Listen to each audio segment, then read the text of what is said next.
Hello friends, இன்றைக்கி நம்ம பார்த்திங்கன்னா அரிசி பருப்பு சாதம் செய்ய போகிறோம். அதுக்கு பார்த்திங்கன்னா நான் 1 டம்ளர் அளவுக்கு சாப்பாட்டு அரிசி எடுத்திருக்கேன். அது இப்போ கழுவி எடுத்துக்குவோம். ஒரு 2 டைம் அரிசி கழுவிக்குவோம்.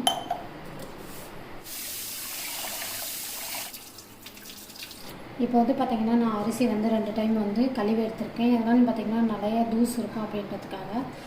இது கூடவே பார்த்திங்கன்னா 3/4 டம்ளர் அளவுக்கு நான் துவரம் பருப்பு எடுத்திருக்கேன். அதுவுமே இதில் சேர்த்துக்கிறேன்.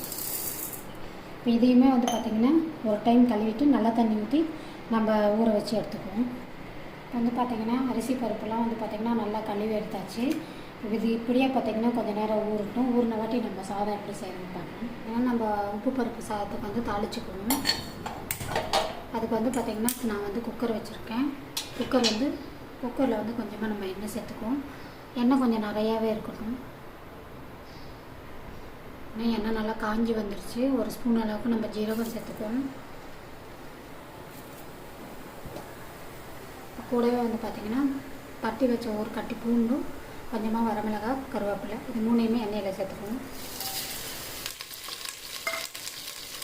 மஞ்சள் எண்ணெயிலே சேர்த்துக்கோங்க. பார்த்திங்கன்னா சின்ன வெங்காயம் ஒரு கைப்பிடி அளவுக்கு எடுத்து வச்சுருக்கேன். இது பார்த்திங்கன்னா நறுக்கில் நல்லா முழுசாக தான் எடுத்துருக்கேன். வெங்காயம் ரொம்ப வதங்கி வரணும்னு அவசியம் இல்லை. ஓரளவு வதங்கினா போதும். கூடவே கொஞ்சமாக உப்பு சேர்த்துருக்கேன்.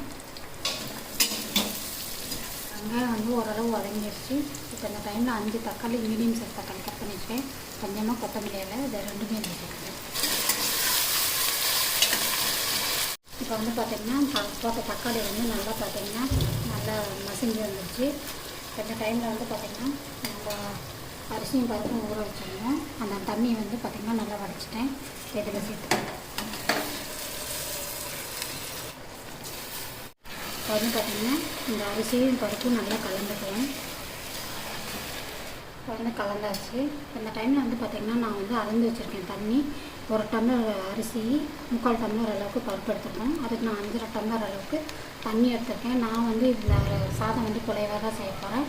அதுக்காக நான் 5 டம்ளர் தண்ணி சூடுபடுத்தி வச்சுருக்கேன் பக்கத்துலேயே. இப்போ இந்த தண்ணி எடுத்து நம்ம இதில் சேர்த்துக்குவோம். இப்போ நல்லா கலந்துட்டு உங்களுக்கு உப்பு கரெக்டாக இருக்குது அப்படின்னு பார்த்துட்டு நீங்கள் க்ளோஸ் பண்ணிடுங்க. நம்ம குக்கர் மூடி போட்டு நம்ம க்ளோஸ் பண்ணிடணும். நான் 2 விசில் விட்டு நம்ம ஸ்டவ் அணைச்சிக்கலாம். இப்போ நம்மளுடைய அரிசி பருப்பு சாதம் பார்த்திங்கன்னா 2 விசில் விட்டு நமக்கு சாதம் ரெடி ஆயிடுச்சு. எப்படி இருக்குதுன்னு நம்ம பார்த்தீங்கன்னா நல்லா குறைவாக இருக்குது. நல்லா கலந்துக்கோங்க. பார்த்திங்கன்னா நம்ம சேர்த்த தண்ணி எல்லாமே கரெக்டாக இருக்குது. ஏன்னா நம்ம அரிசி பருப்பு சாதம் சூப்பராக ரெடி ஆயிடுச்சு. இதே போலவே நீங்களும் உங்கள் வீட்டில் செஞ்சு பாருங்கள். டேஸ்ட்டு சூப்பராக இருக்கும். செஞ்சு பார்த்துட்டு எனக்கு கமெண்ட் பண்ணுங்கள். தேங்க்யூ.